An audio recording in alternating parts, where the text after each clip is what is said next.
চলতি বছর হজে ১৩০০-রও বেশি হজ যাত্রীর মৃত্যু হয়েছে, যার মধ্যে বাংলাদেশি রয়েছেন ৪৭ জন। সবচেয়ে বেশি মৃত্যু হয়েছে মিশরীয় নাগরিকের। এরই মধ্যে দেশটির ১৬ ট্রাভেল এজেন্সির লাইসেন্স বাতিল করা হয়েছে। আর বিজ্ঞানীরা বলছেন, জলবায়ু পরিবর্তনের সাথে এর প্রভাব বাড়বে। হুমকিতে পড়তে পারে পবিত্র হজ যাত্রা।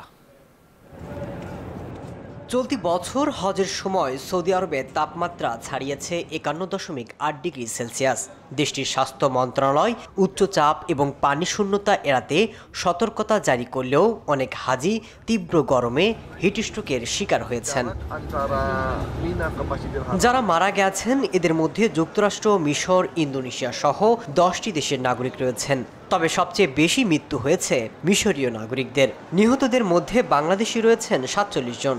যদিও এবছর হজ মৌসুমে স্বাস্থ্য পরিকল্পনার সাফল্যের দিক তুলে ধরেছে সৌদি আরব।